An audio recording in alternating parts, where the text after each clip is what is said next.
श्री स्वामी समर्थ. स्वामी महाराज तुमच्या सर्व चांगल्या इच्छा पूर्ण करो ही स्वामींच्या चरणी प्रार्थना करते आणि आजच्या व्हिडिओला सुरुवात करते. पण त्या अगोदर चॅनलवरती नवीन असाल तर सबस्क्राईब करा आणि शेजारील बेल आयकॉनलाही प्रेस करा, म्हणजे माझ्या सर्व नवीन व्हिडिओंचं नोटिफिकेशन तुम्हाला मिळेल आणि तुम्ही एक पण व्हिडिओ मिस करणार नाही. आणि त्याचबरोबर कमेंटमध्ये श्री स्वामी समर्थ लिहायला अजिबात विसरू नका. भाद्रपद महिन्यातील शुक्ल पक्षातील चतुर्थीच्या दिवशी श्री गणेश चतुर्थी साजरी केली जाते. या दिवशी गणपतीची मातीची मूर्ती घरी आणून सिद्धिविनायक या नावाने तिच्या पूजा केली जाते. भारतात आणि विशेषतः महाराष्ट्रात गणपतीची अनेक प्रकारे उपासना केली जाते. विविध बाधा दूर होण्यासाठी व मनोकामना पूर्ण होण्यासाठी अनेक जण संकष्टीचे व्रत करतात, विनायकाची पूजा करत असतात.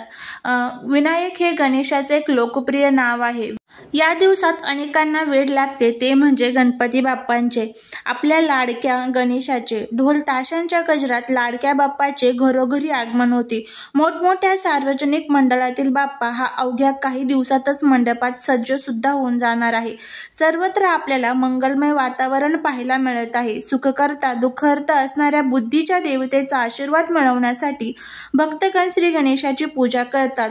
म्हणूनच यंदा श्री गणेश चतुर्थी जी आहे तर ती 7 सप्टेंबरला असणार आहे. यापासून पुढील 10 दिवस अनंत चतुर्दशीपर्यंत गणेशोत्सव सुरू राहील. 17 सप्टेंबरला लाडक्या बाप्पाच्या मूर्तीचे विसर्जन होईल. या काळात ज्येष्ठा गौरी आव्हान पूजन आणि गौरी विसर्जनही केले जाईल. 5 दिवसांच्या गणपतीला 12 सप्टेंबरला विसर्जन करण्यात येईल. गणपती बाप्पांचा जो मुहूर्त आहे शुभ मुहूर्त, त्यामध्ये बघा 2 शुभ मुहूर्त आहे. त्यामध्ये सकाळी 11:55 ते 12:55 हा अभिजित मुहूर्त आहे. त्यानंतर दुपारी 12:30 नंतर सर्वार्थ सिद्धी योग तयार होत आहे. आणि त्याचबरोबर जर तुम्हाला संध्याकाळी स्थापना करायची असेल तर मग ती तुम्ही दुपारी 2 नंतर करू शकता. तर गणेश चतुर्थीच्या दिवशी 4 शुभ संयोग जुळून आलेले आहेत. यामध्ये बुधादित्य योग, सर्वार्थ सिद्धी योग, रवी योग, शशराज योग आणि नवपंचमी योगाचा शुभ संयोग आहे. या काळात श्री गणेशाची विधिवत पूजा केल्याने आपल्या अनेक मनोकामना पूर्ण होत असतात आणि त्याचबरोबर आपल्या मनातील ज्या काही कठीण इच्छा आहेत तर त्याही पूर्ण होत असतात.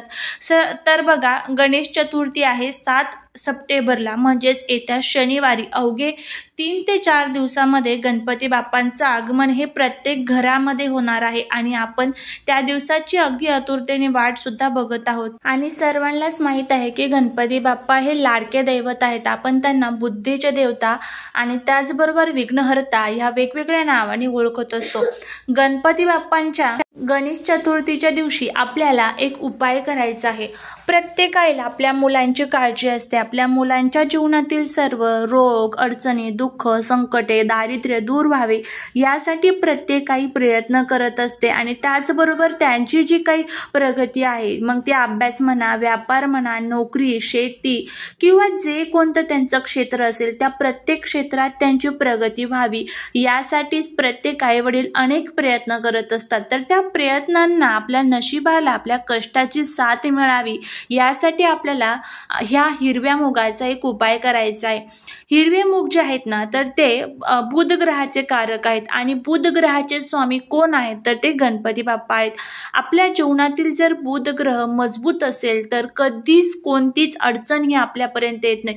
बुध ग्रह हा बुद्धीचा कारक असतो. आपली बुद्धी जर तल्लख असेल तर आपल्याकडे प्रत्येक गोष्ट ही आकर्षित होत असते. त्याच्यामुळेच आपल्याला हा हिरव्या मुगाचा उपाय करायचा आहे. आता गणेश चतुर्थीच्या दिवशी प्रत्येक आईने काय करायचं आहे, सकाळी लवकर उठायचं आहे, स्वच्छ आंघोळ करून, आणि त्याच्यानंतर तुम्ही हा उपाय करू शकता. हा उपाय तुम्ही तुमच्या घरामध्ये गणपती बाप्पांची स्थापना केल्यावरती सुद्धा करू शकता, काही अडचण नाही. जर तुम्ही स्थापना करत नसाल तर आपल्या घरामध्ये जी मूर्ती असते छोटी बघा, आपल्या देवघरामध्ये असते, तिच्यासमोर करू शकता, काही अडचण नाही. सकाळी, संध्याकाळी, दिवसभरात कधीही तुम्ही हा उपाय करू शकता. करायचं काय आहे ते बघा. ह्या उपायासाठी तुम्हाला हिरवे मूग घ्यायचे आहेत. किती घ्यायचे आहेत तर मोजून 108 हिरवे मूग घ्यायचे आहेत आणि 108 दुर्वा तुम्हाला घ्यायच्या आहेत. त्यानंतर काय करायचं आहे, पहिला मूग आणि पहिली दुर्वा तुम्हाला हातामध्ये घ्यायची आहे. एक रिकामी प्लेट वगैरे घेऊ शकता. त्याच्यानंतर त्याच्यानंतर तुम्हाला जे हिरवा मूग आहे आणि दुर्वा जी आहे तर ती हातात घेतल्यानंतर ओम गम गणपती म्हणायचं आहे आणि त्या प्लेटमध्ये आपल्याला ठेवायचं आहे. असं तुम्हाला 108 वेळेस करायचं आहे. प्रत्येक वेळेस एक मूग आणि एक दुर्वा घ्यायच्या आहेत आणि ओम गम गणपती म्हणत तुम्हाला त्या प्लेटमध्ये ठेवायचं आहे. त्याच्यानंतर हे ज्या दुर्वा आणि मूग जे आहेत तर ते उचलायचे आहेत आणि गणपती बाप्पांच्या चरणावरती तुम्हाला ते ठेवायचे आहेत. पण चरणावरती ठेवण्या अगोदर तुमचा जो काही मुलगा किंवा मुलगी असेल तर त्याच्या डोक्यावरनं हे ओवाळायचं आणि त्यानंतर ते गणपती बाप्पांच्या चरणावरती तुम्हाला ठेवायचं आहेत आणि गणपती बाप्पांकडे प्रार्थना करायची आहेत की माझ्या मुलांचे सर्व विघ्न अडचणी दूर होऊ दे, त्यांची प्रत्येक क्षेत्रात प्रगती होऊ दे, अशा पद्धतीने तुम्हाला हा उपाय करायचा आहे. त्याच्यानंतर ते उद्याच्या दिवस तिथेच राहून द्यायचं आणि नंतर ते तुम्ही निर्माल्यामध्ये टाकू शकता. अशा पद्धतीने हा हिरव्या मुगाचा उपाय तुम्हाला करायचा आहे. करून बघा, नक्कीच तुम्हाला त्याचा फायदा होईल. झालेली सेवा ही महाराजांच्या चरणी रुजू करते. व्हिडिओ जर आवडला तर लाईक, शेअर आणि सबस्क्राईब करा. श्री स्वामी समर्थ.